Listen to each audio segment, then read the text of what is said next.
এই যে বাবা এখন যে মাসটা চলছে মলমাস, পুরুষোত্তম মাস, এই মাসটা আমাদের ক্ষেত্রে শাস্ত্রে আছে যে এই মাসে নতুন কোনো ঘর তৈরি করে ঘরে ওঠা, বিবাহ আসরে বিবাহ দেওয়ার শুভ কাজগুলো বন্ধ রাখা হয়।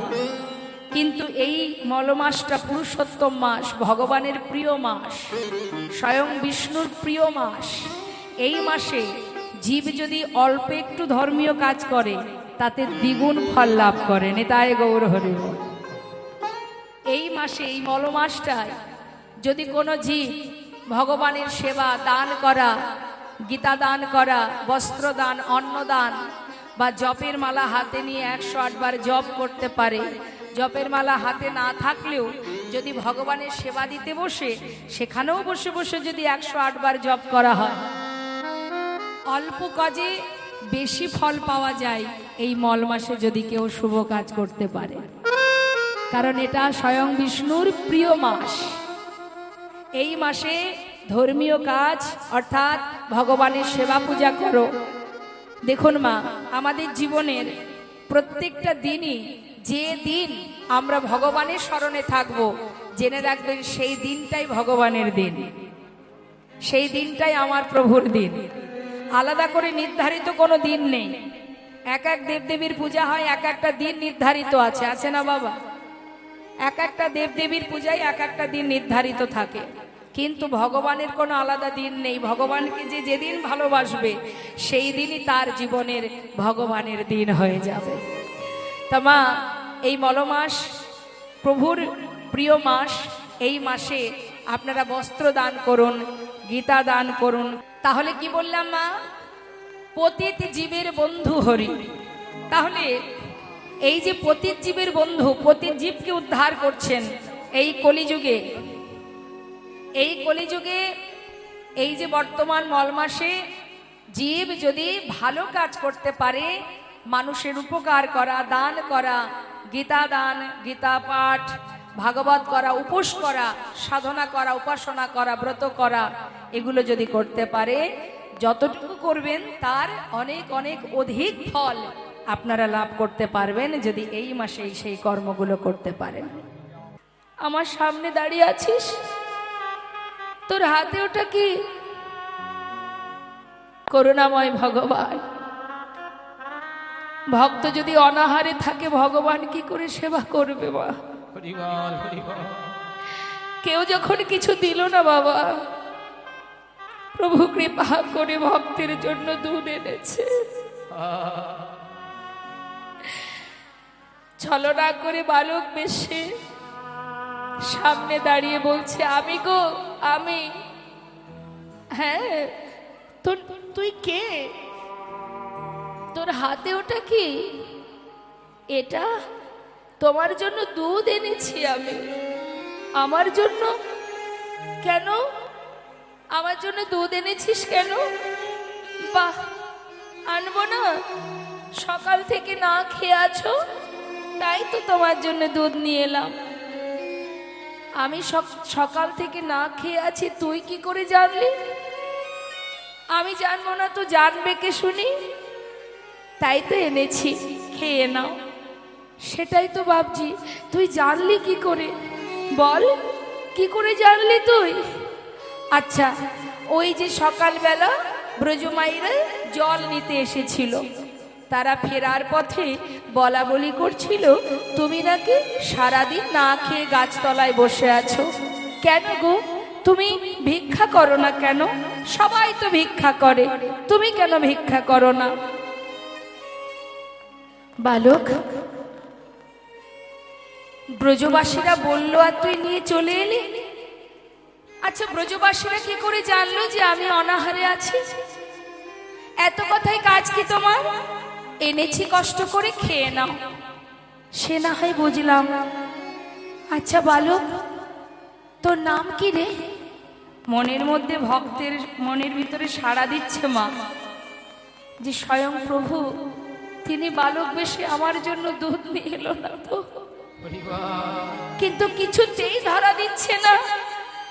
এই বালক, নাম কি রে তোর? আমার নাম চিন্তা করছে নাম তো বলবো না, এবার একটু বকতে হবে, একটু মেজাজ দেখাতে হবে, তাহলে আর দ্বিতীয় প্রশ্ন করবে না। তাই ছলনা করে বলছে, এই যে শোনো, কত কষ্ট করে আমি এইটুকু একটা বালক তোমার জন্য কষ্ট করে দুধ এনেছি, আমার বুঝি কষ্ট হয় না? একটার পর একটা প্রশ্ন করছো কেন? নাম শুনে তোমার কাম কি? এনেছি দুধ, খেয়ে নাও। আর ফের যদি প্রশ্ন করেছো আমি এক্ষুনি চলে যাব। আরে না না, যাস না বাবারে, একটা কথা জিজ্ঞাসা করেছি তাই বলে ওইভাবে বকতে হবে? আচ্ছা ঠিক আছে, আর বলবো না। বালক, বলছি যে তুই থাকিস কোথায় রে? বল না, কোথায় থাকিস? প্রভু চিন্তা করলেন, বারবার প্রশ্ন করছে, একটা প্রশ্নের উত্তর আমায় দিতে হবে। বলছি শোনো, আমি কোথায় থাকি শুনবে? বালক কহে গোপয় আমি,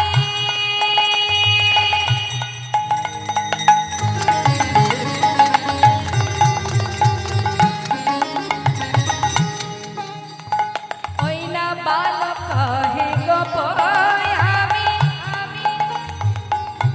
এই গ্রামেতে বসি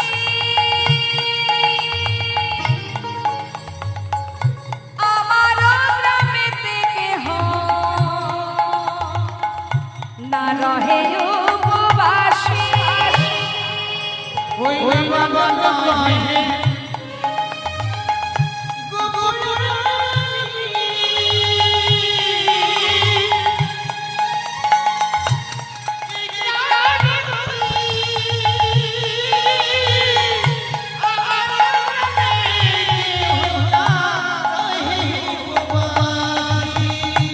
আমার গ্রামে বাস করে যে,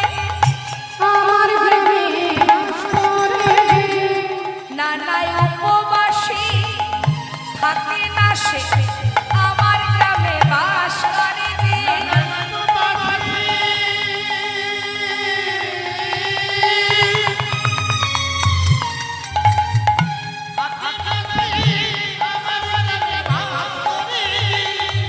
আমার গ্রামেতে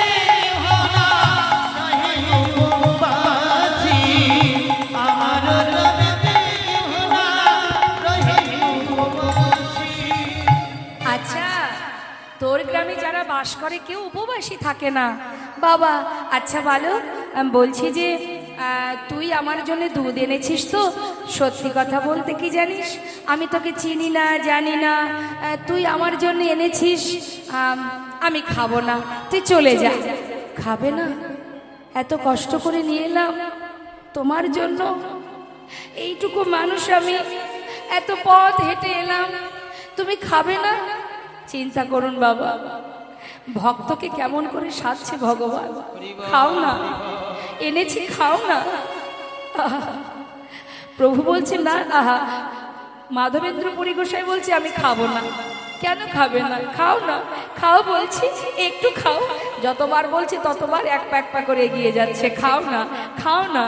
যত বলছে আর তত এগিয়ে আসছে, আর যখন এগিয়ে এগিয়ে আসছে পুরী গোসাই মনে মনে বলছে, একবার আয়, একবার আমার কাছে আয়, একবার কাছে এলে আমি আমার বুকের মধ্যে তোকে জড়িয়ে ধরবো।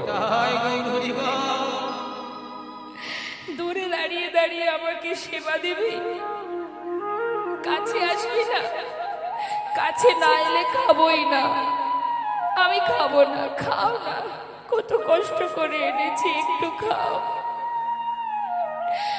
মনে মনে পুরী গোসাই যেই না ভেবেছে যে কাছে পেলে জড়িয়ে ধরবো, ভগবান মনের খবর পেয়ে গেছে বাবা।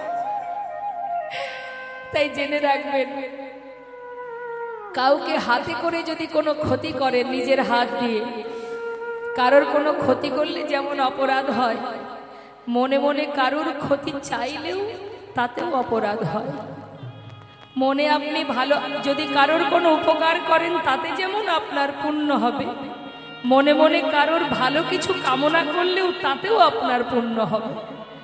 মনের খবর কেউ না জানুক, একজন জানে, যিনি মনের মধ্যে বসে আছেন, সেই পরমাত্মা, সূক্ষ্ম আত্মা, আমাদের জীবনের চলার পথে যে শ্বাস প্রশ্বাস, সেটাই হচ্ছে ভগবানের শক্তি।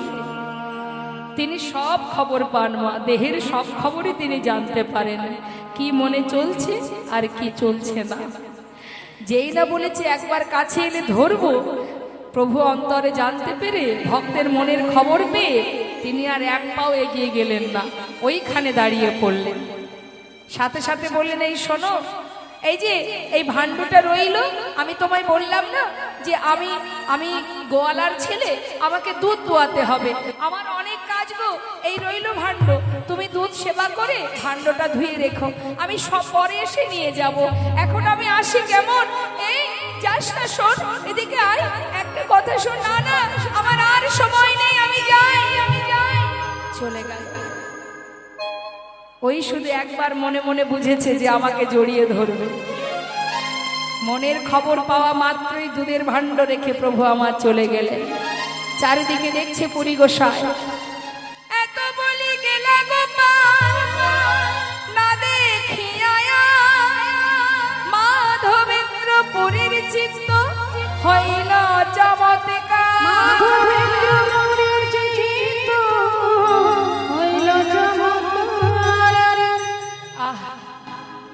আমার জন্য দুধ এনেছে, ছোট্ট শিশু, খাবো না?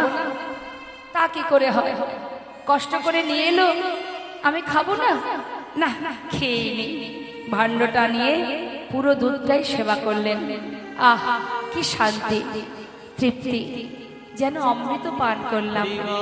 সত্য কথা মা, ভগবানের প্রসাদ তো অমৃত সমতুল্য। আমরা বাড়িতে কত চৌপচস্য রন্ধন করি, যেটা সেবা করেও তৃপ্তি হয় না বাবা, ভালো হলেও যেন মনে হয় খুব একটা ভালো হয়নি। আর মানুষ দেখবেন যেখানে হরিনাম যজ্ঞ হয়, হরিবাসর হয়, সেখানে যদি ওই ডাল ভাত রন্ধন করে দেয়, সেটা খাওয়ার জন্য হাজার হাজার ভক্ত ছুটে যায়। তার মধ্যে যে কি সুখ, কি আনন্দ, যেটা বাড়িতে সাজিয়ে গুছিয়ে রান্না করলেও সে সুখ পাওয়া যায় না। তাই মা, ভগবানের দেওয়া প্রসাদ, তার সীমিত প্রসাদ, সেটা কি আর খারাপ হতে পারে? ভক্ত প্রসাদ পেয়ে বড় খুশি, কত আনন্দ হচ্ছে তার, কি ভালো লাগছে। মনে মনে চিন্তা করছে, বালকটি যে বলে গেল আমাকে ভাণ্ডটা ধুয়ে রাখতে, আমি তাহলে এক কাজ করি, ভাণ্ডটা ধুয়ে রাখি, ও আসলে ওর সাথে আমি আবার ওর সাথে কথা বলবো। খুব ভালো লেগেছে তার, তাই অপেক্ষায় আছে। ভাণ্ডটা ভালো করে ধুয়ে তিনি সামনে রেখে পথপানে চেয়ে আছে, কখন আসবে বালকটি, ভাণ্ডটা নিয়ে যাবে, আমি ওকে আর একবার দেখব। পথপানে চেয়ে থাকতে থাকতে মা সন্ধ্যা হয়ে গেছে, আসছে না। হা করে তাকিয়ে আছে, সে যে বললো আসবে, সে তো এলো না। হরি বল, হরি বল।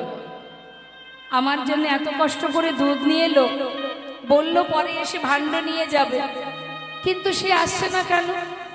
দেখতে দেখতে অন্ধকার হয়ে গেল। আহা, ভক্ত আর ভগবানের কি মধুর লীলা দেখুন মা। ভক্ত ভগবানের জন্য কিছু করুক বা না করুক, ভগবান ভক্তের জন্য অহরহ চিন্তা করে। যদি নিজেকে আপনি ভগবানের চরণে সঁপে দেন না বাবা, যে প্রভু আজ থেকে তুমি আমার আর আমি তোমার, কিচ্ছু করতে হবে না মা, আপনার পুরো দায়িত্বটাই তার থেকে যাবে। এমনই করুণাময়, আপনি এক পায়ে এগোবেন, ভগবান 100 পায়ে এগিয়ে যাবে। আপনাকে এক পায়ে এগোতে দেবে না, ওই এক পা আপনি এগোবেন, আর কষ্ট করতে হবে না, তিনি 100 পা আপনার দিকে চলে আসবে। এমনই দয়া, ভালোবাসলেও সে পাশে আছে, না বাসলেও সে পাশে আছে। তাই তো সেই রজনীকান্ত সেনের একটি কথা, একটি গান মনে পড়ে গেল বাবা। আমি অকৃতি অধম বলে তো তুমি কম করে মরে দানি, যা দিয়েছ তারি অযোগ্য ভাবিয়া, কিনেও তো কিছু নাওনি। আমি অকৃতি অধম বলেও তো তুমি কম করে মরে দাওনি। তব আশিস কুসুম ধরি নাই শিরে পায়ে দোলে গেছি চাহি নাই ফিরে তবু দয়া করে সকলি দিয়েছ প্রতিদান কিছু চাওনি। কত সুন্দর কথা মা। পরম বৈষ্ণব পরম ভক্ত রজনীকান্ত সেন যিনি বলে গেলেন, হে দয়াময়, আমি অকৃতি, আমি অধম, আমি পাষণ্ড, তথাপিও তুমি আমায় কম দাওনি। যা দিয়েছো তার মান আমি রাখতে পারিনি, আমি অযোগ্যতা, তথাপিও তুমি কেড়েও নাওনি, সর্বস্ব দিয়েছ আমায়।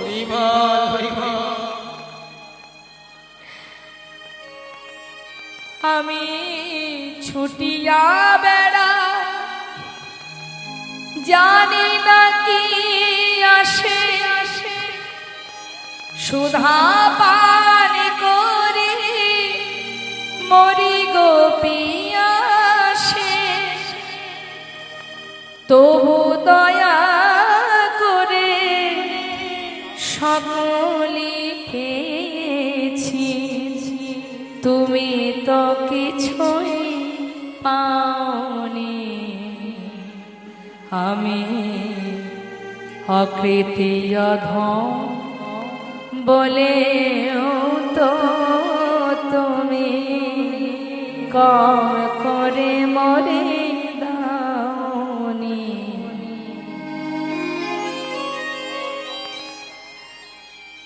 আমায় রাখিতে চাহ বাঁধনিয়া টিয়া শতবার যায় বাঁধন কাটিয়া। কি বলছেন মা? তুমি বারবার তুমি আমাকে নিজের কাছে রাখার জন্য চেষ্টা করেছো, আর ততবার আমি তোমাকে তুচ্ছ করেছি মায়ার সংসারের জন্য। সংসারে যখনই আঘাত পেয়েছি তখন তোমাকে সেবা দিইনি, তোমাকে প্রণাম করিনি, তোমার মুখ দর্শন করিনি, তথাপিও তুমি তোমার কাছে পাওয়ার জন্য আমাকে টেনেছো।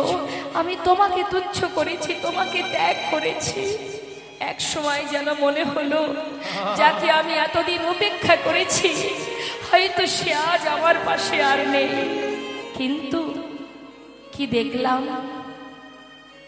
ভাবি ছেড়ে গেছো ফিরে চেয়ে দেখি এক পাও ছেড়ে যাওনি।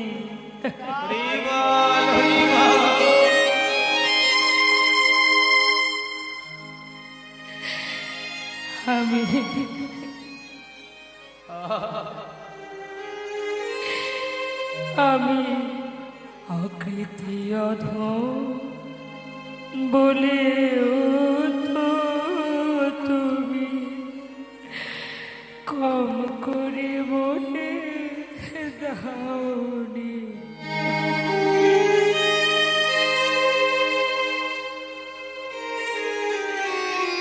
হে করুণাময়,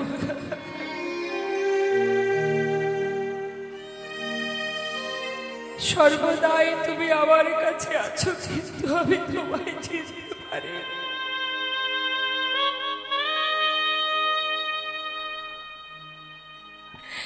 সুখে দুঃখে ভালো মন্দে তুমি ছায়ার মতো মাথার উপরে আছো।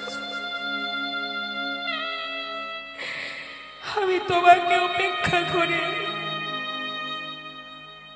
মায়াকে আপন ভেবে অসার বস্তুকে জড়িয়ে ধরে আমার করে মিথ্যে গোলক দাদাই জীবন কাটিয়েছি। দিচ্ছি দয়াময়। তুমি যে দয়ালু, তুমি যে করুণাময়।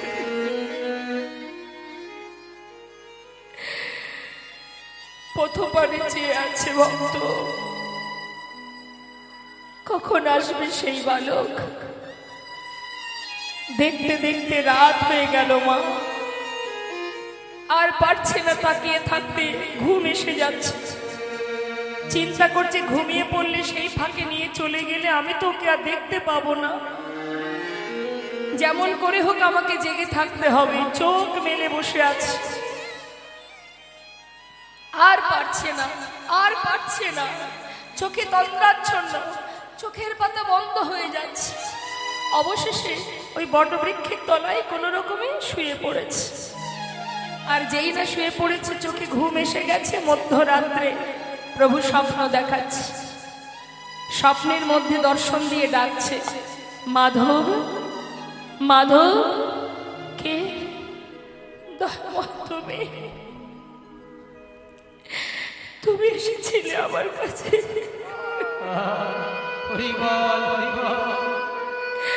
আমি তো তোমায় চিনতে পারিনি দয়াময়, আমি চিনতে পারিনি। তুমি আমার জন্য দুধ এনেছিলে, আমি তোমাকে সেবা দিতে পারি না, তুমি এসেছো আমায় সেবা দিতে দয়াময়। বলো প্রভু,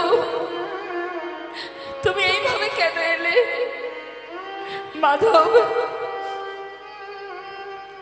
আমি যে বড় বিপদে আছি মাধব। প্রভু, তুমি বিপদে আছো, যে সকলে জীবের বিপদ থেকে মুক্তি লাভ করায়, সেই কোন বিপদে?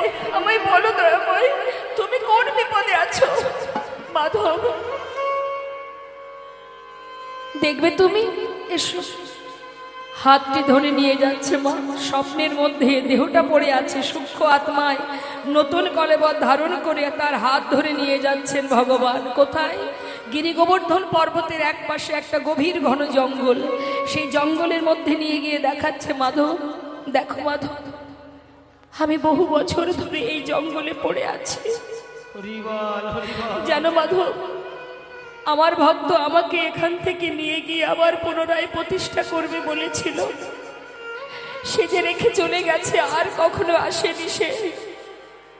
বহু বছর ধরে অপেক্ষায় বসে আছি। মাধব, তুমি আমাকে এখান থেকে মুক্ত করো, আমাকে আমার জায়গায় পৌঁছে দাও।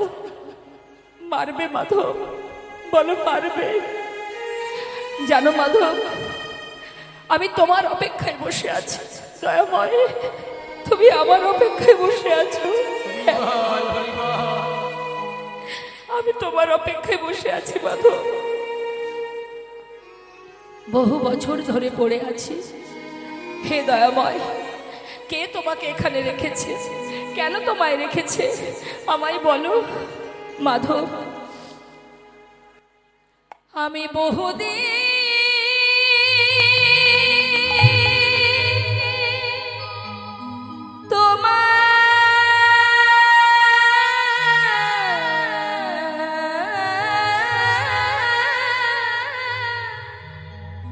পদ করে নিরীক্ষণ, কবে আসিবে মাধব আমার করিবে সেবা। আমি বহুদিন তোমার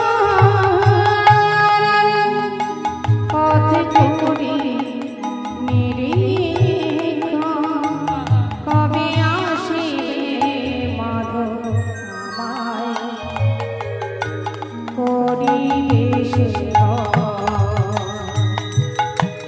তোমার প্রেম বশে আমি করি অঙ্গীকার,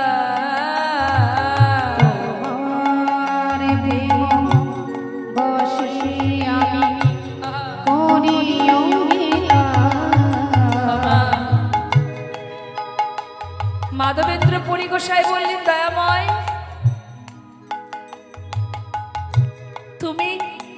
তুমি কি অঙ্গীকার করবে?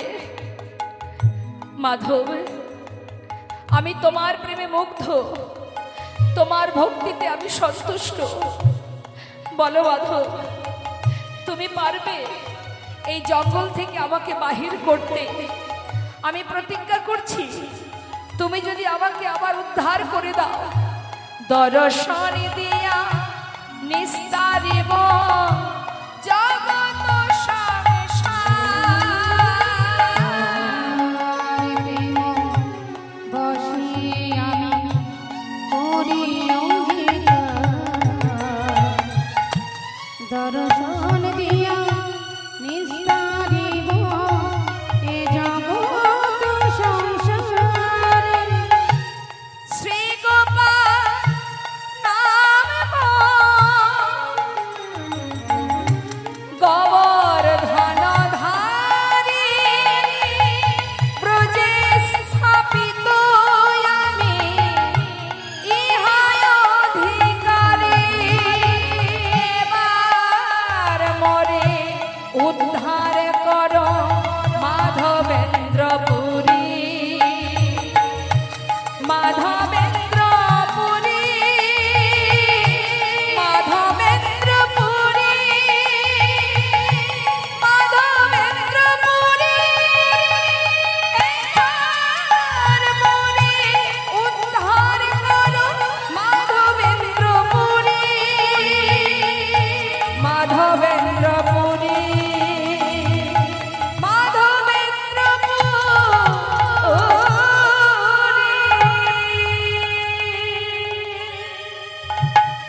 চলে গেল। এইটুকু কথা বলেই চলে গেল। সঙ্গে সঙ্গে মা স্বপ্নের মধ্যে ভগবানের এই কথা শুনে পুরীগোসার ঘুম ভেঙে গেল। যখন ঘুম ভেঙে গেছে, দেখছে চারিদিকে অন্ধকার। মনে মনে চিন্তা করছি, আমি স্বপ্নে কি দেখলাম, এখন আমি করবোটা কি? যা দেখেছি সত্যি তো, কিন্তু ব্রজবাসীরা যদি আমার কথা বিশ্বাস না করে, যদি তারা মানতে না চায়, কি করব আমি? ছুটতে ছুটতে পুরীগোসায় স্নান করলেন যমুনায়।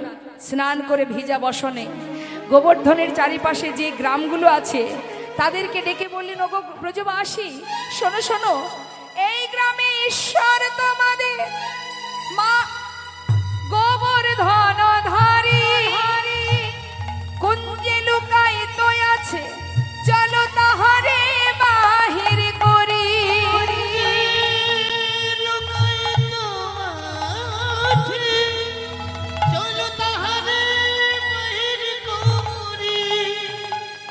কথাটা কি বললেন মা? বললেন, তোমাদের এই গ্রামের যিনি ভগবান, তিনি হচ্ছেন গোবর্ধনধারী, যিনি বহু বছর ধরে কুঞ্জে পড়ে আছে, চলো সবাই গিয়ে আমরা বাহির করে নিয়ে আসি। ব্রজবাসীরা আর যা করুক তা করুক মা, নিজেদের জীবনে কষ্ট এলে মেনে নেয়, কিন্তু ঠাকুরজির কোনো কষ্ট হলে তারা কিন্তু মেনে নেয় না। শোনা মাত্রই সবাই বললেন, আমরা সবাই যাব। অগোসায়, স্বপ্নে যা যা তুমি দেখেছো, কি কি দেখেছো, কিভাবে যেতে হবে বলো, তুমি যা বলবে আমরা তাই করব। বললেন, তাহলে এক কাজ করো, কুঞ্জের ভিতরে গভীর জঙ্গল, সেখানে ওই পথ মানে রাস্তা বাহির করতে গেলে জঙ্গল কাটতে হবে, তাই যাদের ঘরে যা কোদাল কোটারি আছে বাহির করো, বাহির করে চলো সবাই যাত্রা করি। এবার সবাই ধারালো কোদাল কোঠারি নিয়ে এবার বৃক্ষ কাটতে কাটতে ভিতরে যাচ্ছে রাস্তা বাহির করে। আর পুরী গোসাই বললেন, শোনো, শুধু হাতে কাজ করলে হবে না, মুখে তার নাম গাইতে গাইতে যেতে হবে। এবার সবাই বৃক্ষ কাটছে মা, আর মুখে বলছে, জয় গোবিন্দ জয় গোপালা, জয় গোবিন্দ জয় গোপালা, জয়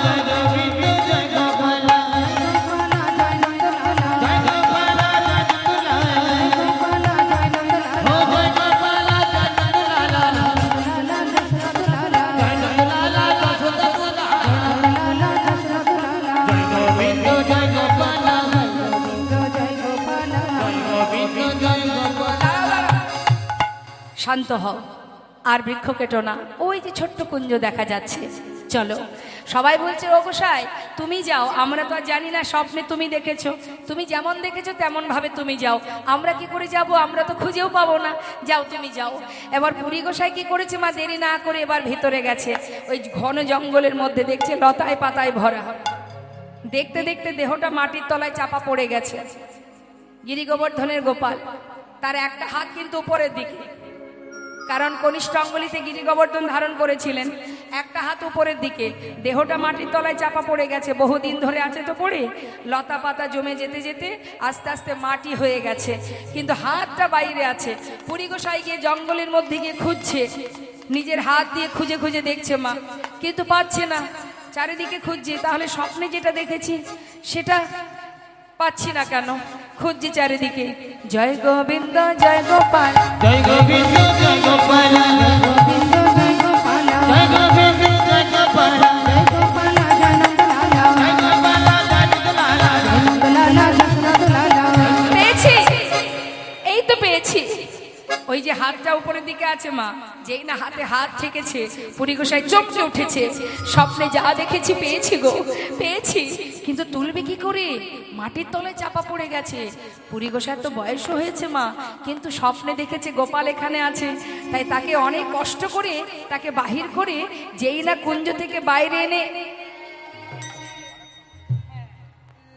রেখেছে, মাত্র বাইরে রেখেছে, বাইরে রাখা মাত্রই গোসাই বললেন, শোনো বাবা, আমার দ্বারাই আর সম্ভব নয়, অনেক কষ্ট হয়েছে, বয়স হয়েছে তো, এত পরিশ্রমের কাজ কি আর সম্ভব, শোনো আমি বাহির করে এনেছি, আর পর্বতের উপরে তোলার দায়িত্ব তোমাদের, যাদের গায়ে একটু জোর আছে তাদেরকে হবে নাকি?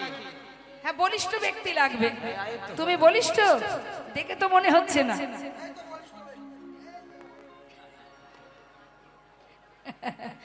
বলছে বলিষ্ঠ বলিষ্ঠ যারা আছে তাদেরকে ডেকে নিয়ে এসো, গায়ে যার একটু জোর আছে।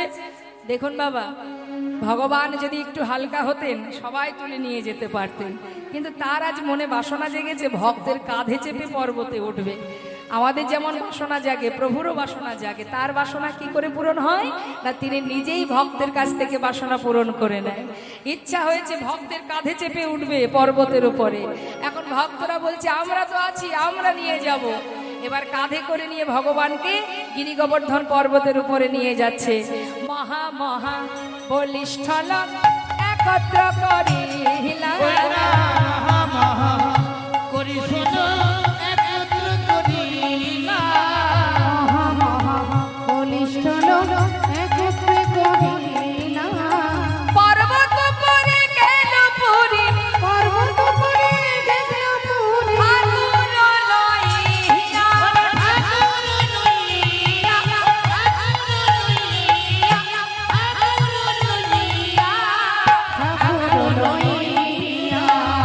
হরিব পর্বতের উপরে তুললেন, এবার তাকে বসাবে কোথায়, রাখবে কোথায়, পাথরের সিংহাসনে ঠাকুর বসাইল।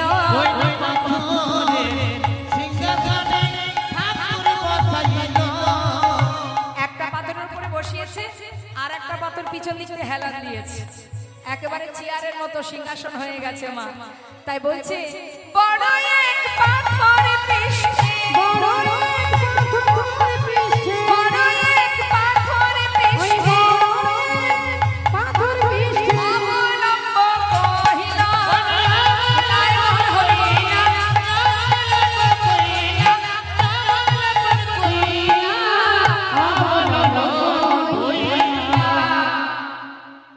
এখন ভগবানকে প্রতিষ্ঠা করতে গেলে তার সবকিছু করতে হবে। পুরী গোসাই বললেন সেবাও দিতে হবে, তাকে স্নান করাতে হবে। তো এবার আমি বলবো ভক্তগণকে, আমাদের সবারই গর্ববোধ হচ্ছে না মা, যে গিরি গোবর্ধনে গোপাল প্রতিষ্ঠা হচ্ছে, আমাদের সকলেরই আনন্দ। আমরা যে বৃন্দাবনে গিয়ে দেখি গিরি গোবর্ধনে গোপালকে, তাহলে তাকে প্রতিষ্ঠা করেছিল কে, এবার তো বুঝতে হবে। তিনি আগেও ছিলেন, কিন্তু আগেকার সময় মুসলমান শাসিত সমাজ যখন ছিল বাবা, তখন হিন্দু সমাজের যত মন্দির সব ভেঙে ফেলা হতো। তখন ওই পুরোহিত যিনি পূজা দিতেন তিনি কি করেছিলেন, যে মুসলমান সমাজ যদি মন্দির ভেঙে দেয়, তাই গোপালকে চুরি করে ওই জঙ্গলের মধ্যে লুকিয়ে রেখেছিলেন, যে অন্তত যদি গোপালকে ঠিক বাঁচিয়ে রাখা যায়, গোপালের এই বিগ্রহটাকে যদি ঠিক রাখা যায়, পরবর্তীতে এসে আমি আবার স্থাপন করব। তাই জঙ্গলের মধ্যে গোপাল দেখতে খুব সুন্দর, তো তা গোপালকে রেখেছিল লুকিয়ে জঙ্গলের মধ্যে, আর বলেছিল প্রভু আমি যদি বেঁচে থাকি তোমাকে এসে আবার স্থাপন করব, প্রতিষ্ঠা করব। কিন্তু সে আর আসেনি মা। তাই সেই অপেক্ষায় এতদিন পর এই মাধবেন্দ্র পুরী গোসাইয়ের জন্য ভগবান অপেক্ষা করে বসে আছে। তাহলে চিন্তা করুন মা, আমরা সারা জীবন ভগবানের চরণ পাওয়ার জন্য অপেক্ষা করি, কিন্তু ভগবানও ভক্তের জন্য অপেক্ষা করে। এমন ভক্ত কয়জন হতে পারে বাবা, যার জন্য ভগবান অপেক্ষায় বসে থাকে বহু বছর ধরে যে আমার ভক্ত কখন আসবে? এমন ভক্ত কে বা আছে? তাই তো তিনি বৈষ্ণবের চূড়ামণি এই পুরী গোসাই। এবার কি করেছে? আপনাদের কাছে যাচ্ছে মন্দির কমিটির ভক্তবৃন্দ, গোপালের সেবার জন্য এবার আপনারা সবাই আয়োজন করুন। ব্রজমাইরা কেউ বাদ যায়নি, সবাই গোপালের সেবার জন্য নানাবিধ আয়োজন করেছিল। আজ আপনাদের কাছে যাচ্ছে, আপনারা রন্ধন করে আনেননি, ঠিক আছে, আপনারা যদি অর্থ দান করে দেন ভগবানের সেবার জন্য, এই মন্দিরের ভক্তবৃন্দ যারা আছে ভক্ত বৈষ্ণবের সেবার জন্য, ভগবানের সেবার জন্য, সেই অর্থ আবার সেই সেবার কাজেই লাগবে। তাই যাচ্ছে ভিক্ষার থালা নিয়ে আপনাদের দ্বারে দ্বারে, আপনারা কেউ কিন্তু বঞ্চিত হবেন না। শ্রেষ্ঠ দান ভগবত সেবার জন্য দান। তাই যাচ্ছে সবাই, কথা কেউ বলবে না, মন দিয়ে লীলা শুনবেন। যাচ্ছে সবার কাছে, আপনারা প্রাণ ভরে গোবিন্দ সেবায় দান করুন। তবে দানের পিছনে যেন কৃপণতা না থাকে, মাথায় রাখবেন। থাকলে দেবেন না, হ্যাঁ আমি জানবো না, পাশের জন জানবে না, একজন কিন্তু জানবে যে তোমার কি কি আছে, কোথায় আছে, কতটা আছে। কি বাবা জানবে না? দিয়েছেন তো তিনি, মালিক তো তিনি। আমার কি আছে আপনি জানেন না, তিনি তো জানেন।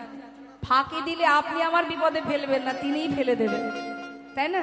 একদিকে না একদিকে তোমাকে দিতেই হবে, কারণ লক্ষ্মী চঞ্চলা, এ কারোর কাছে বাধা থাকে না, থাকবেও না। আপনি যদি সৎ কাজে না লাগান, অসৎ কাজে আপনার সব অর্থ বেরিয়ে যাবে, যাবেই যাবে, কারণ এ কোনোদিন এক জায়গায় থাকে না। তাই দিতেই যদি হয় আমাকে সৎ কাজে দেব, ভালো কাজে দেব, অসৎ কর্মে কেন দেব? তাই তো মা? হ্যাঁ দেখুন বাবা, একটা কথা মনে পড়ে গেল, মায়েরাও শুনবেন, মন দিয়ে শুনবেন, কাজে লাগবে।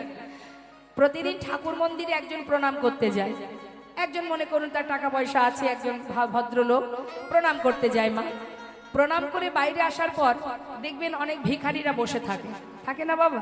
ভিক্ষা চায়। তা সে ব্যক্তির ওই ভিখারিকে ভিক্ষা দিতে গেলে বড় সমস্যায় পড়ে যেতে হয়। কি সমস্যা? মানে মানিব্যাগে তো অনেক টাকা থাকে, আর খুচরো পয়সা থাকে অনেক নিচে। এখন মানিব্যাগের বড় নোটগুলো সরিয়ে খুচরো পয়সা বের করতে গেলে তার একটু দেরি হয়ে যায়।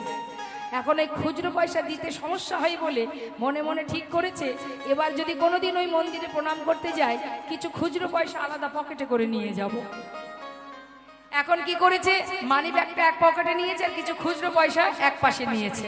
নিয়ে মন্দিরে প্রণাম করে যেই বেরিয়েছে, তখন একটা বাচ্চা একটা বাটি পেতে বললেন, বাবু ভিক্ষা দিন।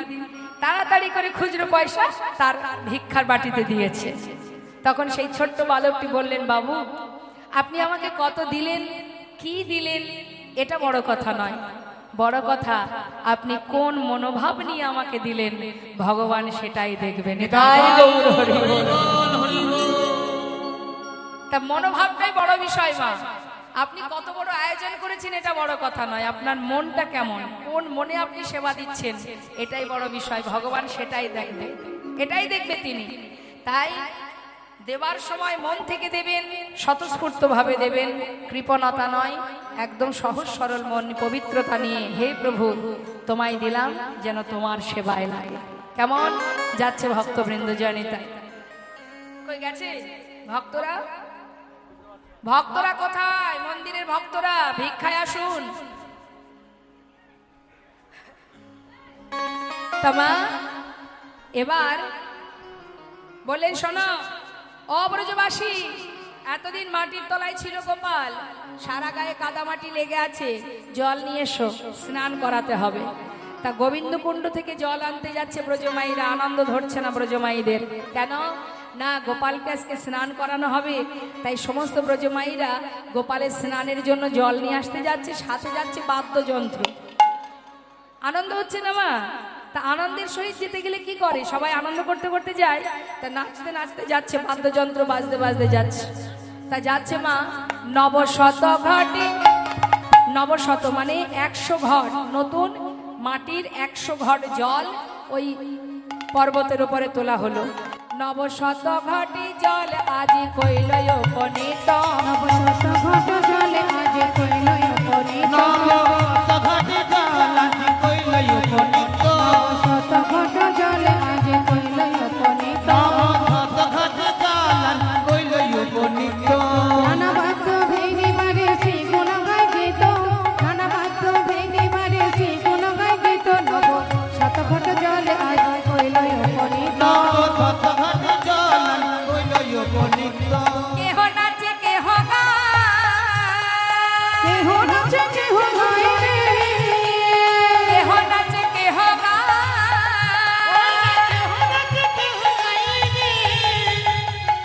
কেহ ধুলায় গড়া গড়ি ব্রজরমণী, দেখো ব্রজরমণী গণ তারা করে হুলা হুলি।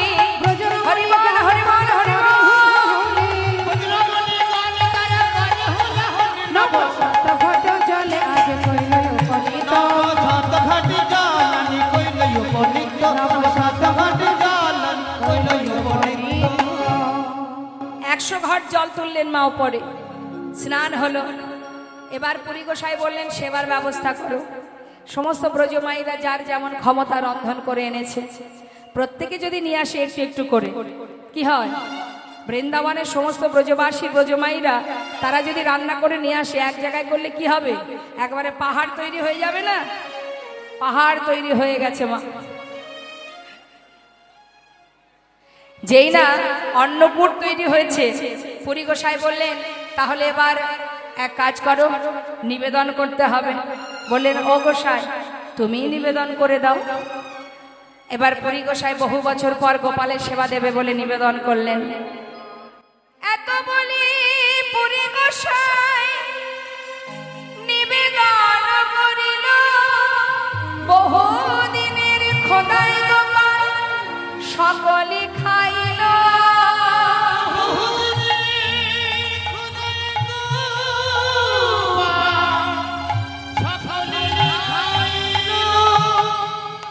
নানা ঘট ভরে দিল সুবাসিত জল, বহু দিনের খোদাই গোপাল খাইল সকল।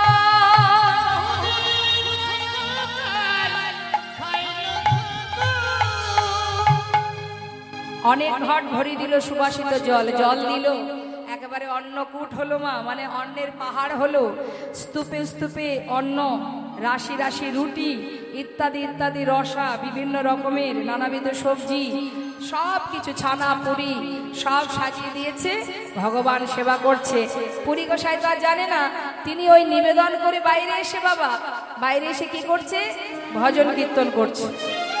আমরা যেমন ভগবানকে নিবেদন করে বাইরে আসি, 5 মিনিট পর কি 2 মিনিট পর হাতে 3টে তালি দিয়ে ভিতরে যায়, পুরী গোসাইও তাই হাতে 3টে তালি দিয়ে যেই না দ্বার খুলেছে মা, দ্বার খুলে দেখছে থালাতে একটাতেও প্রসাদ নেই। হরি বল হরি বল। একটাতেও কোনো প্রসাদ নেই। ভগবানের কাছে একমাত্র ভক্তেরই জোর খাটে বাবা। যেই না দেখেছে থালাতে প্রসাদ নেই, বলে উঠলেন হে দয়াময়, এ তুমি কি করলে? এ তুমি কি করলে? পিছনে অগণিত ভক্ত বসে আছে তোমার প্রসাদ পাওয়ার জন্য, আর তুমি সব খেয়ে নিলে।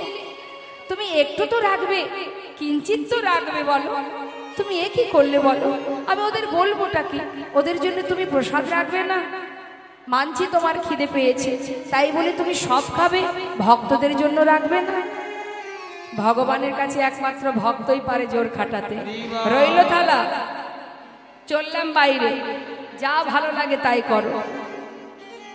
ভগবানের সঙ্গে ভক্ত কথা বলছে মা, একেবারে সাধারণ ভাবে, এই রইল থালা, যা ভালো লাগে করো, চললাম বাইরে। বাইরে এসে যেই না দাঁড়িয়েছে, সমস্ত ভক্তরা বলে উঠলেন এই যে অবসায়, প্রসাদ কোথায়? প্রসাদ দাও।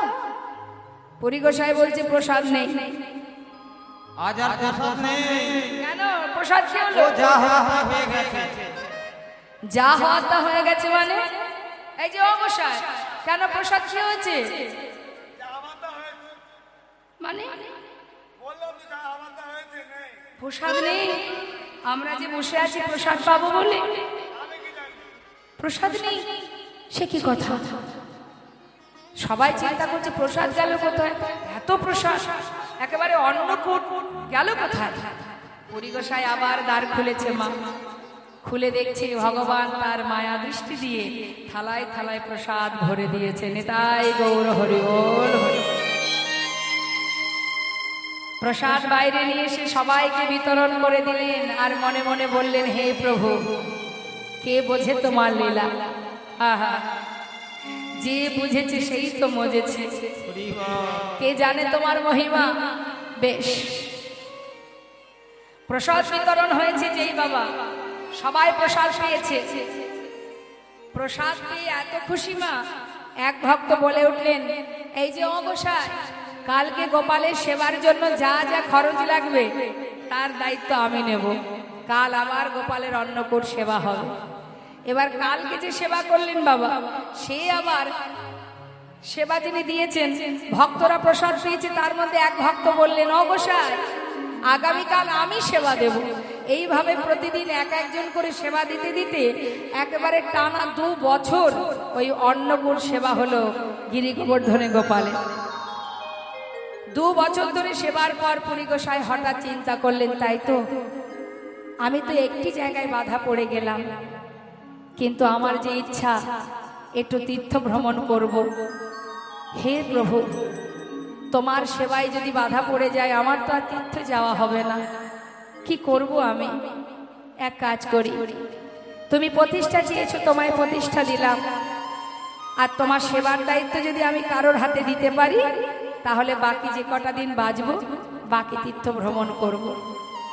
এখন বাবা, গিরি গোবর্ধনে গোপাল প্রতিষ্ঠা হয়েছে শুনে সমস্ত এলাকাবাসী দূর দূরান্ত থেকে, বিদেশ থেকে ভক্তরা আসছে গোপাল দর্শনে। এইভাবে যখন সবাই আসছে, গৌড় দেশের 2 বৈষ্ণবকে বললেন যে তোমরা কি গোপালের সেবা দিতে পারবে? তারা বললেন হ্যাঁ। বললেন তাহলে তোমরা আর কোথাও যেও না, এই গিরি গোবর্ধন গোপালের এই আশ্রমে, এই মঠে, এইখানে তোমরা থাকবে, আর তোমরা গোপালের সেবার দায়িত্বটা নেবে। তাহলে বাবা, ভগবানের প্রতিষ্ঠাও হলো, আবার সেবার দায়িত্ব দেওয়া হলো। আজ আর চিন্তা নেই পুরী গোসাই, তার কাছে ভগবান যা চেয়েছিল সেটা সে পূরণ করে দিয়েছে। ভাবছে যাক, আমি নিশ্চিন্ত, বাকি দিন কটা একটু তীর্থে ঘুরবো। কি করেছে? যে গাছতলাতে প্রতিদিন রাত্রে ঘুমাতেন মা, আজও মনে মনে ভাবছেন রাতটুকু সেখানেই বিশ্রাম করি, কালকে সকাল হলেই বৃন্দাবন ছেড়ে চলে যাব। হরিবল হরিবল। কিন্তু যাওয়া বললে কি আর যাওয়া হয় বাবা? হলো না মা, হলো না, বাধা পড়ে গেল। কি করে বাধা পড়লো? যেই না রাত্রে চোখের পাতা বন্ধ করেছে, হঠাৎ ভগবান স্বপ্ন দেখাচ্ছেন। ওই গোপাল কি স্বপ্ন দেখাচ্ছে? গোপাল কহে মাধব আমার অঙ্গের তাপ নাহি যায়, মলায় যে চন্দন আনো তাপে তবে সে জুড়া।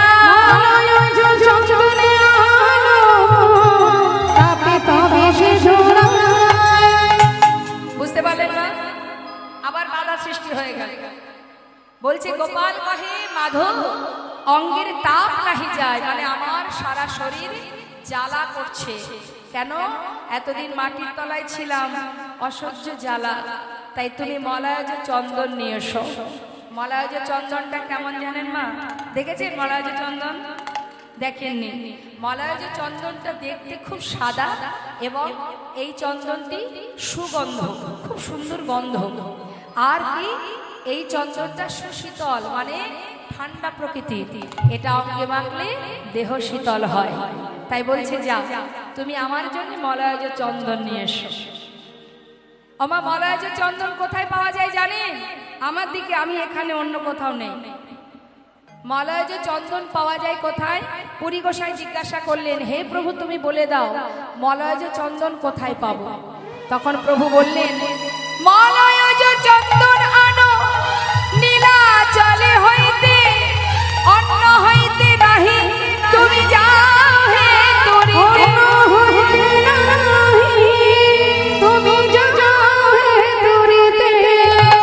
কি বললেন? অন্য কোথাও নয়, অন্য কাউকে দিয়ে নয়, নিজে যাবে। নিজের কাজ নিজেই করতে হয় মা। তিনি তো পারতেন অন্য কাউকে দিয়ে করাতে। পুরী গোসার তো বয়স হয়েছে বাবা, পুরী গোসার তো বয়স হয়েছে, তিনি তো নাও যেতে পারতেন, কিন্তু না, তিনি কি করলেন? নিজের কাজ নিজে করলেন। হরে কৃষ্ণ। ওমা আমার দিকে তাকান তো, কি হয়েছে? ওইদিকে কি আছে? কিছু হচ্ছে ওইদিকে? তাহলে মাথাটা ওইদিকে কেন? দান দক্ষিণা তো দেবেনি, যার যেমন পারকতা অবশ্যই দেবে, তার জন্য তো এরকম করার কিছু নেই। শান্ত হয়ে শুনুন, নিজের কাজ নিজে করতে হয়, অন্য কাউকে দিয়ে করালে তার কোনো কৃপা লাভ হয় না। পুরী গোসার বয়স হলেও প্রভু যে স্বপ্নে দেখিয়েছে যে অন্য কেউ নয়, তুমি নিজে গিয়ে আমার জন্য চন্দন নিয়ে আসবে। পুরী গোসাই যাচ্ছে মনের আনন্দে। কোথায় যাচ্ছে? ওই চন্দন নিয়ে আসতে। গিরি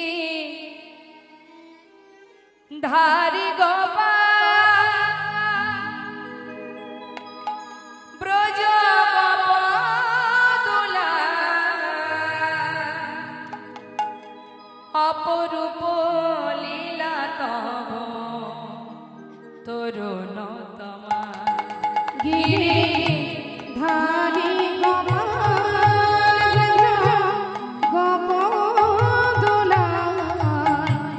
অপরূপ লীলা তব তরুণতম। গিরি ধারি বিশাখার কাছে তুমি চিরনিরূপ। শ্রীরাধার হৃদয়ে প্রেমের বিমান। বিশাখার কাছে তুমি চিরনিরূপ। শ্রীরাধার হৃদয়ে প্রেমের সিধান। শ্রীরাম সুদাম সখা কঠিন রাখা। ওই না শ্রীরাম সুদাম সখা কঠের রাখা। অপরূপ লীলা তব তরুণতম। গিরি ধারি গোপদোলা অপরূপ লীলা তব তরুণতম। গিরি ধারি গোপাল যশোদার নয়নে তুমি ননিজ।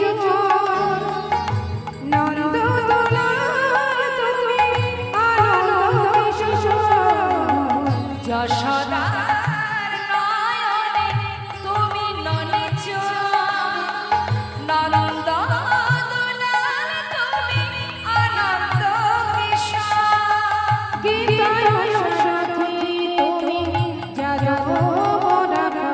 ওই না গীতায় সারথি তুমি যাদব রাখা। অপরূপ লীলা তব তরুণতমা।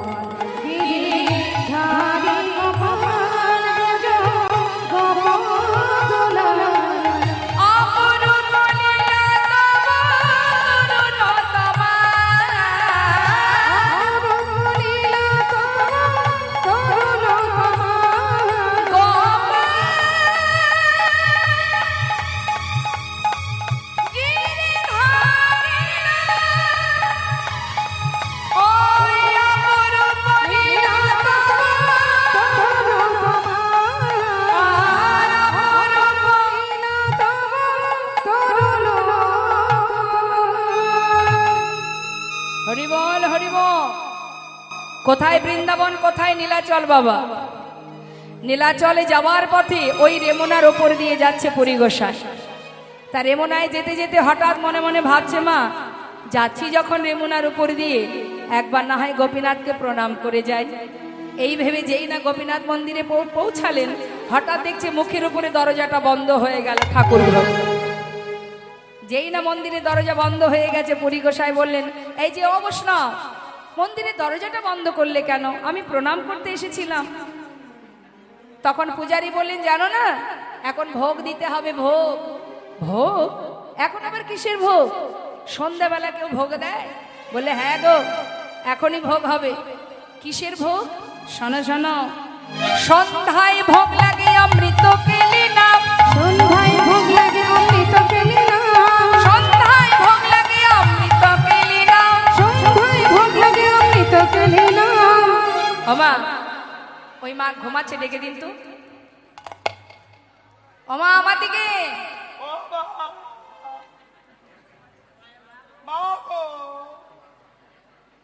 ওমা ঘুম আসছে? ঘুমালে হবে না। এখন কটা বাজে? 6টা না 5টা না 6টা বাজে মনে হয়। কটা বাজে? 5টা বাজে না? আর একটুখানি, 5:30টায় শেষ হয়ে যাবে। ওমা ঘুমালে হবে না। বলছে সন্ধ্যায় ভোগ লাগে অমৃত কেলি নাম, দ্বাদশ মৃৎ পাত্র ভরি অমৃত সমান। দ্বাদশ মৃৎ পাত্র, দ্বাদশ মানে 12, মৃৎ পাত্র মানে মাটির পাত্র। মাটির পাত্রে 12টা মাটির পাত্রে অমৃত কেলি ভোগ হয়। অমৃত কেলি মানে অনেক দুধ জ্বালালে ছোট্ট একটু, মানে সামান্য একটু বাবা ওই ক্ষীর হয়, ক্ষীর, যেটাকে বলা হয় অমৃত কেলি। বলছে এটা কিন্তু একমাত্র এই রেমুনার গোপীনাথ মন্দিরেই হয় এই ভোগ। তাই বলছে সন্ধ্যায় ভোগ লাগে অমৃত কেলি না, সন্ধ্যায় ভোগ লাগে অমৃত কেলি নাম, দ্বাদশ মৃৎ পাত্র ভরি অমৃত সমান। গোপীনাথের ভোগ বলে প্রসিদ্ধ যাহা, গোপীনাথের ভোগ বলে প্রসিদ্ধ যাহা, পৃথিবীতে ওইছে ভোগ নাহিয়া, নাই তুলনা, না না নাই তুলনা, এই ক্ষীরের নাই তুলনা, কোথাও পাবে না, কোথাও পাবে না, তোমরা কোথাও পাবে না। এই অমৃত কেলি ভোগ কোথাও পাবে না, অমৃত কেলি ভোগ কোথাও পাবে না। পৃথিবীতে ওইছে ভোগ, পৃথিবীতে ওইছে ভোগ তাহা নাহি আর। যদি কেউ বারবার কোনো একটা খাবার জিনিসের প্রশংসা করে, তা এক সময় মনে হয় না যদি একটু পেতাম, মনে হয় না যদি পেতাম তাহলে একটু একটু আস্বাদন করে দেখতাম। কিন্তু এটা হচ্ছে আমাদের ইচ্ছা যে আমরা যদি খেতে পারতাম, এটা মনে হয়। কিন্তু বৈষ্ণবের ইচ্ছাটা কি মা, তারও মনে স্বাদ জেগেছে কি, আহা সবাই বলছে এত ভালো এত ভালো, একেবারে বিখ্যাত, পৃথিবীর মধ্যে এমন বিখ্যাত প্রসাদ অমৃত কেলি আর নাকি কোথাও পাওয়া যায় না। এর স্বাদ যদি একটু পেতাম তাহলে বৃন্দাবনে গোপালকে খাওয়াতাম। হরি বল হরি বল। স্বাদ না পেলে রন্ধন করবো কি করে? তাই ভাবছি যদি শ্বাস পেতাম তাহলে গোপালকে খাওয়াতাম। এই যে মনে মনে ভেবেছে, পরেক্ষণে আমার চিন্তা করছে যে আমি তো অযাচক বৃত্তি পালন করেছি, আমি লোভ না করলাম, আমি লোভ করলাম। কোনো কিছু খাওয়ার আশা করা মানে লোভ করা, এটা তো অপরাধ আমার। কারণ আমি তো কোনোদিন কারোর কাছে কিছু চেয়ে খাবো না, এটাই প্রতিজ্ঞা করেছিলাম। কিন্তু আজ যে আমি চেয়ে বসলাম, কিন্তু প্রকৃত তো সে চায়নি মা। সে চেয়েছে কি না, যদি এর স্বাদ পাই তাহলে আমি বৃন্দাবনে গিরি গোবর্ধন গোপালকে রন্ধন করে সেবা দেব, গোপালের জন্য। কিন্তু তার মনে হঠাৎ মনে হলো যে না, এটা আমার অন্যায়, এটা আমি অপরাধ করেছি। আমি লোভ কেন করলাম? আমি আর এখানে থাকবো না, এখানে থাকা আমার আর ঠিক হবে না, কারণ আমি লোভ করেছি, এটা অপরাধ আমার। তাই রেমুনার গোপীনাথ মন্দির ত্যাগ করে ছুটতে ছুটতে রেমুনার শেষ প্রান্তে গিয়ে একটা শূন্য হাটের মধ্যে বসে বসে কৃষ্ণ নাম করছে। আর ভক্ত ভগবানের সামনে বসে যখনই আশা করেছিল মনে মা, আর কেউ জানুক বা না জানুক, গোপাল তো গোবিন্দ তো সে জেনেছে। রেমুনার গোপীনাথ ভক্তের মনের খবর পেয়ে রাত্রেবেলা ভোগ নিবেদন করে সমস্ত প্রসাদ সবাইকে দিয়ে দিলেন। দিয়ে মন্দিরের যে পূজারী, তিনি নিজের ঘরে গিয়ে বিছানায় বিশ্রাম করছে। রাত্রেবেলা যেই না ঘুমিয়ে পড়েছে মা, মধ্যরাত হঠাৎ গোপীনাথ স্বপ্ন দেখাচ্ছেন পূজারীকে, পূজারী পূজারী ওঠো হে পূজারী, দান করবি মোচন, হীরা লুকায়েছি ওই সন্ন্যাসীর কারণ।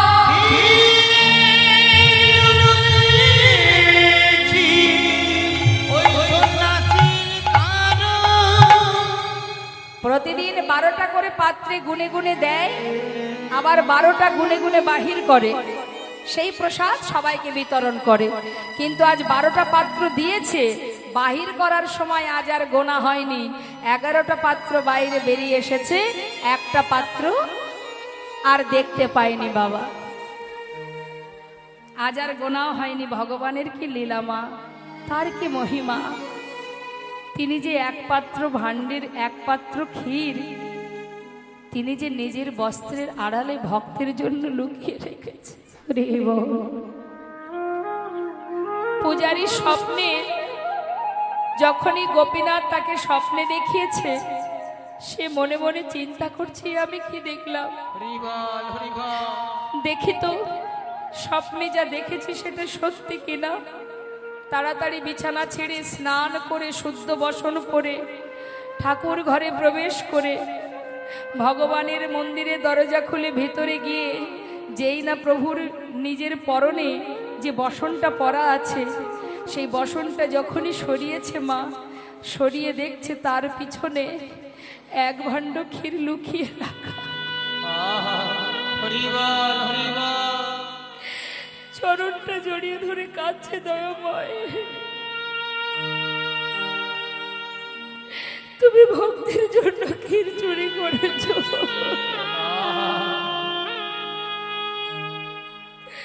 এমন ভক্ত কয়জনে হতে পারে দয়াময়।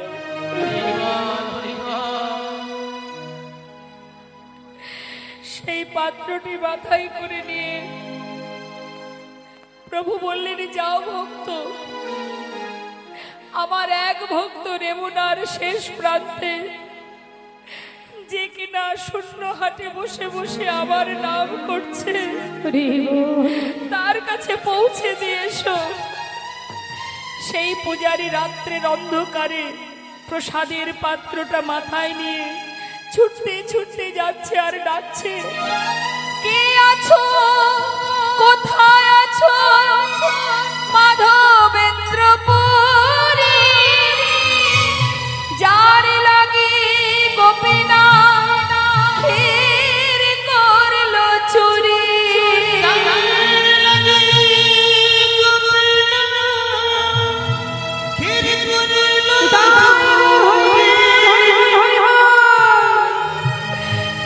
ওগো তুমি কে, তুমি কোথায়? তোমার জন্য গোপীনাথ ক্ষীর চুরি করে রেখেছে, তুমি কোথায় আছো একবার সাড়া দাও। শূন্য হাটে বসে বসে রাত্রের অন্ধকারে, নির্জন রাত, কৃষ্ণ নাম করতে করতে হঠাৎ কানে শুনতে পেল তার সেই কণ্ঠ।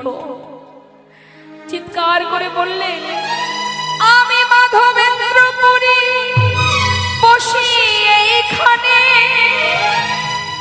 পূজারী তার কাছে এসে বললেন, তোমার সম ভাগ্যবান নাহি ত্রিভুবনে।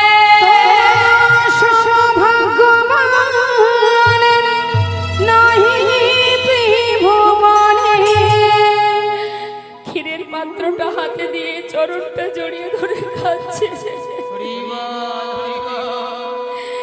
ওগো বৈষ্ণব, তোমার জন্য গোপীনাথ ক্ষীর চুরি করেছে। তোমার মতো এমন বৈষ্ণব যে জগতে আর কেউ নেই। আশীর্বাদ করো, আশীর্বাদ করো। চলে গেলেন পুরী গোসাই সেই প্রসাদের পাত্রটা দিয়ে, সেই প্রসাদের পাত্রটা হাতে নিয়ে নয়নের জলে মুখ ভাসে কাঁদছে। তুমি আমার জন্য ক্ষীর চুরি করেছো দয়াময়, আমার জন্য ক্ষীর চুরি করেছো। এ যে আমার পরম পাওয়া দয়াময়, পরম পাওয়া। করুণাময়, তোমার দেওয়া প্রসাদ আমি কি করব প্রভু? যৎ কিঞ্চিত বাবা, মনে মনে যা বলেছিলেন তাই করেছেন, তার থেকে বেশি কিছু করেননি। ভেবেছিলেন যে একটুখানি যদি ওই ক্ষীরের স্বাদ পাই, গোপালকে রান্না করে খাওয়াবো। তাই এক ভাণ্ড ক্ষীর পেয়েছে বলে সব খেয়ে নিলেন তা নয়, ওই একটুখানি কিঞ্চিত ওই পাত্র থেকে একটুখানি নিয়ে নিজের জিহ্বায় দিলেন, আর বাকি ক্ষীর সারা দেহে মাখতে শুরু করলেন। মাখছে আর প্রভুর চরণ করে স্মরণ করে কাজ। বলো এমন কৃষ্ণ প্রেম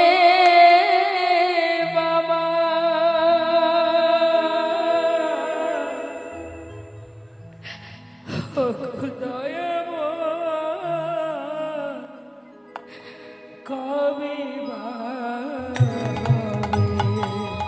বলো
ভক্ত কাকে বলে মা? আমরা মনে করি আমরা ভগবানকে অনেক ভালোবাসি, কিন্তু একবার দেখুন, যার জীবনে কোনো কিছু চাওয়া নেই, প্রখর রৌদ্রে তাপে সারা শরীর জ্বলে যায়, কখনো ঝড় বৃষ্টি মাথার উপর দিয়ে বয়ে যায়, অনাহারে দিন যায়, তথাপিও তার বদনে কৃষ্ণ নাম, তার জীবন প্রাণ সর্বস্ব ভগবানের চরণে। তুমি যেমন রাখবে, যেভাবে রাখবে, আমি তাতে খুশি। এটাই হচ্ছে পরম ভক্তের লক্ষণ। আমাদের জীবনে কষ্ট এলে আমরা ভগবানকে ভুলে যাই, কিন্তু ভক্ত কোনোদিন ভগবানকে ভোলে না। এটাই তার প্রমাণ। মা আজ পুরী গোসাই সেই ক্ষীরের পাত্রটা হাতে নিয়ে নিজের বদনে দিয়ে বাকিটা সারা দেহে মাখলেন। মাখার পরে মনে মনে চিন্তা করলেন, তাই তো আমি যে গোপীনাথ যে আমার জন্য ক্ষীর চুরি করে রেখেছে, এ খবরটা তো সকাল হলে সবাই জানতে পারবে। সবাই যদি ছুটে এসে আমাকে দর্শন করতে এসে সবাই যদি আমার প্রশংসা করে, স্বাভাবিক করবে। আর প্রশংসা যদি হয় তাহলে তো আমার ভিতরে অহংকার এসে যেতে পারে, আমার ভিতরে অহংকার আসতে পারে।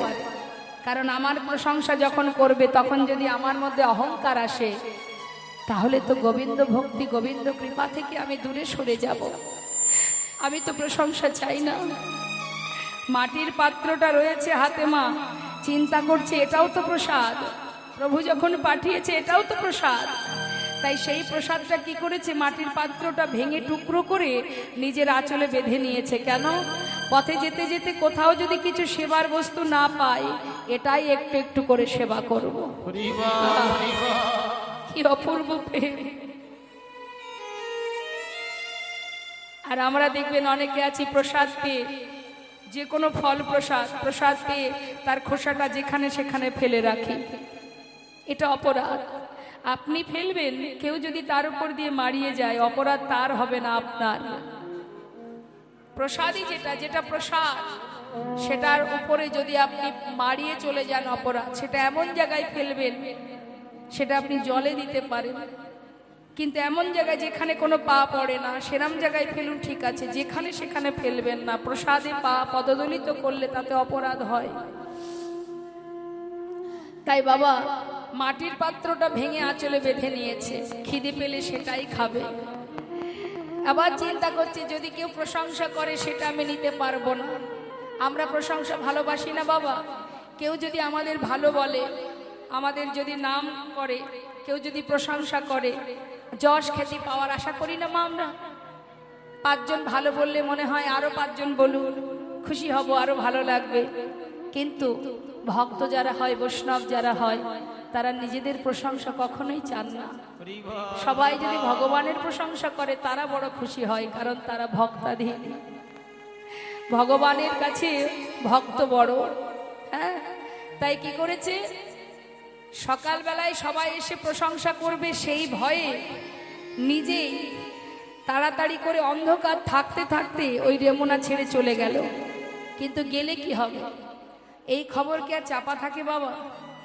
সকাল হতে না হতে একান ওকান সেকান হতে হতে অনেক দূর দূরান্ত পর্যন্ত ছড়িয়ে গেছে যে রেমুনার গোপীনাথ পুরী গোসাইয়ের জন্য ক্ষীর চুরি করে রেখেছিল। খবর পেতে পেতে সারা এলাকাবাসী খবর পেয়ে গেছে। এখন পথে যাকে জিজ্ঞাসা করছে, ওগো বলো না নীলাচলে যাব কোন পথে, সেই বলছে আরে আরে এই তো সেই গোসাই যার জন্য রেমুনার গোপীনাথ ক্ষীর চুরি করে রেখেছে গো। বলছে বটে মা, পথে যে দেখছে সেই বলছে, বললে কি হবে, কারোর দিকে তার কোনো ভ্রুক্ষেপ নেই। যে বলছে যা বলে বলুক, তার শুধু একটাই চিন্তা, আমাকে যেতে হবে, চন্দন নিয়ে আসতে হবে গোপালের জন্য। হরি বল। নীলাচলে পৌঁছালেন। জগন্নাথ মন্দিরের পাণ্ডাকে যখনই সব কথা স্বপ্নের কথা বললেন, পাণ্ডাও চিনতে পারলেন, আসন পেতে বসতে দিলেন। পাতা আসনে বসলেন। পাতা আসনে বসে তাকে এবার রাজাকে খবর দিলেন। রাজাও খবর পেলেন যে রেমুনার গোপীনাথ ক্ষীর চুরি করে রেখেছিল যে পুরী গোসাইয়ের জন্য, তিনি এসেছেন পুরী ধামে। খবর পেয়ে রাজা এলেন, এসে তাকে প্রণাম করলেন এবং 2 জন বাহক দিলেন, আর অনেক অনেক মলয়জ চন্দন দিলেন, সাথে কর্পূর দিলেন। দিয়ে 2 বাহককে বললেন তোমরা দায়িত্ব করে এগুলো নিয়ে যাবে বৃন্দাবনে, সাথে পুরী গোসাইকে নেবে। পুরী গোসাইয়ের যেন কোনো কষ্ট না হয়, কারণ তার বয়স হয়েছে, বৃদ্ধ হয়েছে, সাবধানে তাকে নিয়ে যাবে। সবাই এবার নীলাচল থেকে যাত্রা করলেন। মা আবার ওই রেমুনার উপর দিয়ে যাচ্ছে। যাবার সময় চিন্তা করছে পুরী গোসাই, তাই তো যাবার সময় প্রণাম করতে পারিনি, ফেরার পথে না হয় একবার প্রণাম করে যাব। আমরা যদি পথে যাই না মা, হঠাৎ যদি শুনতে পাই যে এই কাছেই একটা রাধা মাধবের মন্দির আছে কি মায়ের মন্দির আছে, একবার হলেও মন চাইবে যাই তো একবার প্রণাম করে আসি, হয় না? এটা ভক্ত বৈষ্ণবদের মনে ইচ্ছা হয়। তা পুরী গোসাই ভাবছে যাওয়ার সময় প্রণাম করতে পারেনি, কারণ মনের ভিতরে লোভ জেগেছিল বলে চলে এসেছিলাম, যাই ফেরার পথে প্রণামটা করে যায়। এই ভেবে যেই না মন্দিরে গেছে, সাথে সাথে রেমুনার গোপীনাথ মন্দিরের পূজারী এক ভাণ্ড ক্ষীর দিয়েছে। সেই ক্ষীরটা সেবা করে জগমোহনে মানে নাট মন্দিরে বিশ্রাম করছে। কিছুক্ষণ বিশ্রাম করতে করতে একটু চোখে ঘুম ঘুম বাবা, হালকা একটু নিদ্রা এসেছে। তখন ওই গিরি গোবর্ধন গোপাল তিনি স্বপ্ন দেখাচ্ছেন। কি মাধব দয়াময়, ও মাধব বলো প্রভু, এই দেখো আমি নীলাচল থেকে তোমার জন্য চন্দন এনেছি, কর্পূর এনেছি, আর কয়েকটা দিন অপেক্ষা করো, আমি অতি শীঘ্র বৃন্দাবনে চলে আসবো, তোমার আর কোনো কষ্ট থাকবে না। আমি তোমার জন্য অনেক চন্দন অনেক কর্পূর এনেছি, একটু কষ্ট করো প্রভু, আর মাত্র কয়েকটা দিন, আমি এক্ষুনি চলে আসবো। মাধব তোমাকে আর কষ্ট করে নীলাচল এই রেমুনা থেকে বৃন্দাবনে আসতে হবে না। কেন জানো? মলয় যে চন্দন আমার অঙ্গে দিলে আমি শীতল হব ঠিকই, কিন্তু তার চেয়ে বেশি শীতল হয়েছি আমি তোমার ভক্তি চন্দনে। আমি সন্তুষ্ট বাধব, আমি খুশি বাধব, আমি শীতল, তোমাকে আর কষ্ট করে আসতে হবে না। তুমি ওই চন্দনে রেমুনার গোপীনাথের অঙ্গে মাখাও। না না, তা কি করে হয়? এখানে তুমি গোপীনাথ, সেখানে তুমি গোপাল। আমি আমি খুব শিগগিরই চলে আসবো বৃন্দাবনে, একটু ধৈর্য ধরো। না, আর তোমাকে আসতে হবে না। কেন জানো? আমাদের গোপীনাথে একই অঙ্গ হয়, গোপীনাথের চন্দনে দিলে যে নয় আমার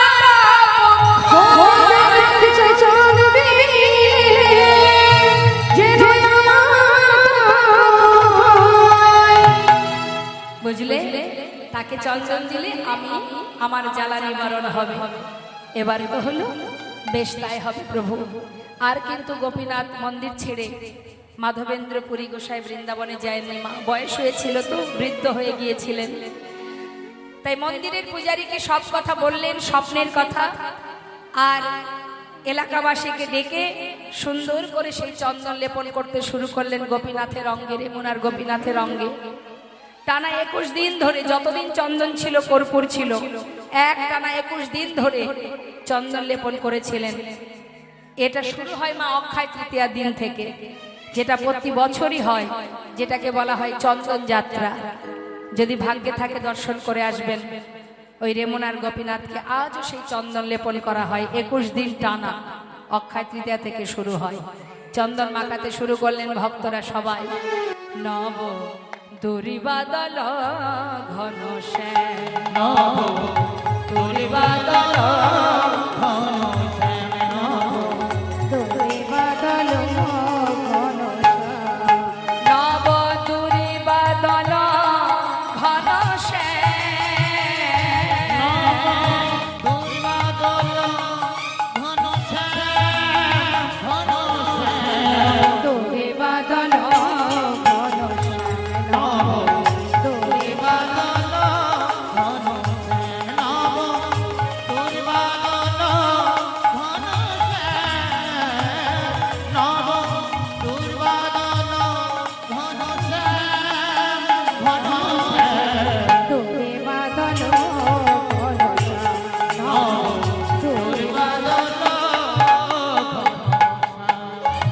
হে রাধাকান্ত কমল প্রশান্ত, রাধাকান্ত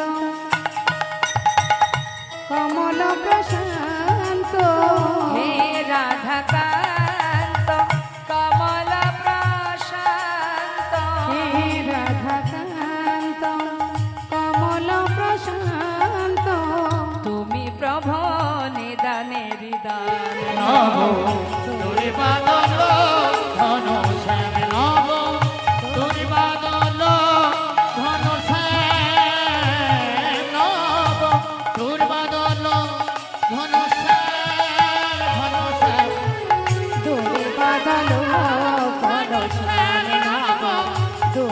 বাদল ঘনশ্যাম। যে বাঁশি বাজিয়েছিলে বৃন্দাবনে, সে বাঁশি বাজাও আবার সবারই কানে। আর যে বাঁশি বাজিয়েছিলে বৃন্দাবনে, সে বাঁশি বাজাও আবার সবারই কানে। যে বাঁশি বাজিয়েছিলে, যে বাঁশি বাজিয়েছিলে, যে বাঁশি বাজিয়েছিলে, যে বাঁশি বাজিয়েছিলে বৃন্দাবনে, সে বাঁশি বাজাও আবার সবারই কানে। যে বাঁশি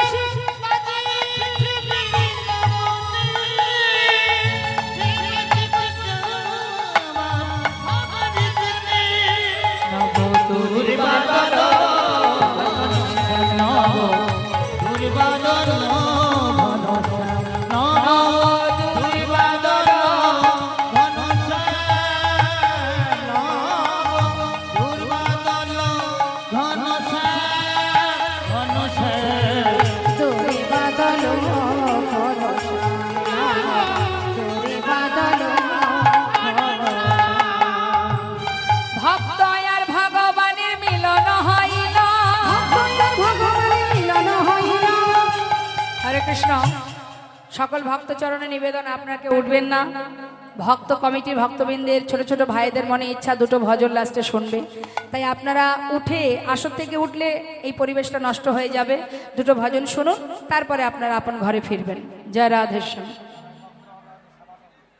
আচ্ছা, আর এক ভক্তের একটু অনুরোধ ছিল, একটা মায়ের গান শুনবে, তো আমি চেষ্টা করব। তবে আপনারা যদি চঞ্চল হয়ে যান, আমিও চঞ্চল হয়ে যাব। শুনবো আমরা নিতাই গৌরী জয়ধ্বনি করার আগে মায়ের এই ভজনটি শুনে নিই, কেমন? হরে কৃষ্ণ। শুনবো আমরা মায়ের ভজন, খুব সুন্দর এই ভজনটি, মন দিয়ে শুনবেন। প্রত্যেকটি কথাগুলো ব্যাখ্যা করতে গেলে সময় লাগবে, আপনারা যদি মন দিয়ে শোনেন আপনাদের ব্যাখ্যা করা লাগবে না। প্রত্যেকটা শব্দ, প্রত্যেকটা ওয়ার্ড মন দিয়ে শুনবেন কি বলছে। ভক্ত বলছে মাকে, যোগের অঙ্ক শেখালে না, শেখালে বিয়, তাই তো মাগো তোর সাথে হলো না যোগাযোগ। যোগের অঙ্ক শেখালে না, শেখালে বিয়, তাই তো মাগো তোর সাথে হলো না যোগাযোগ। যোগের অঙ্ক শেখালে না। আহা, কি বলছে মা? যোগের অঙ্ক শেখাসনি, মানে মিলন। সমাজের যে হাল লক্ষ্য করে দেখবেন, আমরা কেউ কারোর সঙ্গে অ্যাডজাস্ট করে মিলেমিশে চলতে জানি না। বিয়োগ অর্থাৎ সর্বদাই আমরা বিয়োগে ভালোবাসি, আলাদা থাকতে ভালোবাসি, তাই না? তাই মা তোর সঙ্গে যোগাযোগ আমার হলো না। সারা জীবন আমাদের ইচ্ছা কি? আমি পাবো, বেশি পাবো, কি করে অল্প থেকে বেশি করা যায়, সেই চিন্তা আমাদের।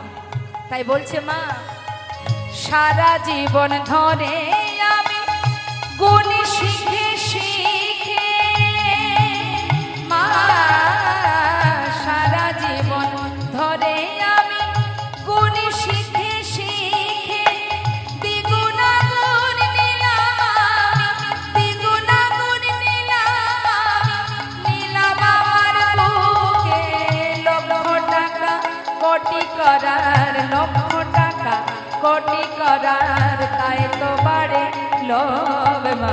যোগের অঙ্ক শেখালে না, শেখালে বিয়, তাই তো মাগো তোর সাথে হলো না যোগাযোগ। যোগের অঙ্ক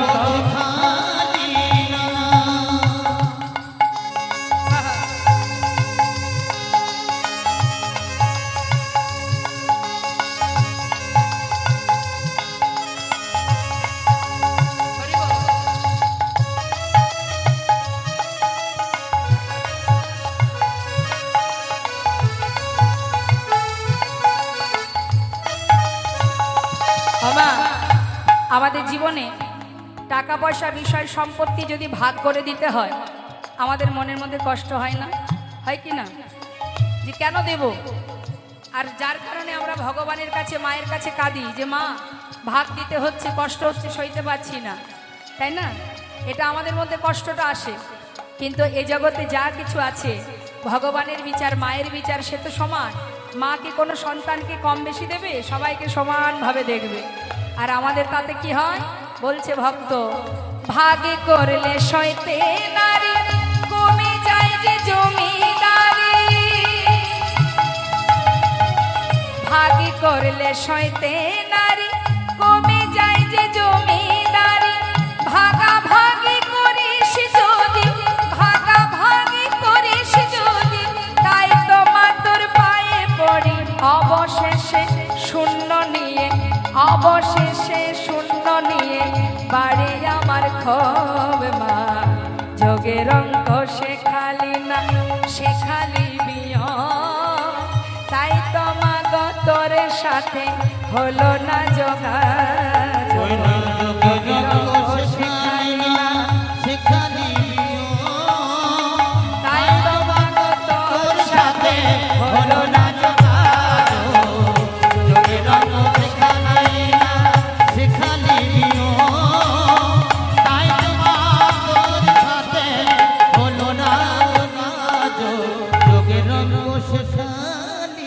হৃদয় গৌর হরিবল হরিবল হরিবল। শুনলাম আমরা মায়ের ভজন, এবার একটা বৃন্দাবনে ভজন শ্রবণ করব, কেমন? জয় রাধেশ্যাম, জয় নিতাই জয়। ও আচ্ছা, আরেকটি বিশেষ আনন্দের বিষয়, সেটা হলো এখানে প্রসাদের ব্যবস্থা আছে। অবশ্যই ভগবানের সেবিত প্রসাদ আপনারা গ্রহণ করবেন, তারপরে আপন গন্তব্যস্থলে যাবেন। প্রসাদ থেকে বঞ্চিত হবেন না। প্রসাদ পেলে অনেক পাপ দূর হয়ে যায়, কেমন? সবাই প্রসাদ পাবেন, তারপরে যাবেন। নিতাই গৌর হরিবল। শুনবো আমরা একটি ভজন, সবাই মিলে আস্বাদন করুন বৃন্দাবনের ভজন। किशोरी कुछ ऐसा इंतजाम हो जाए,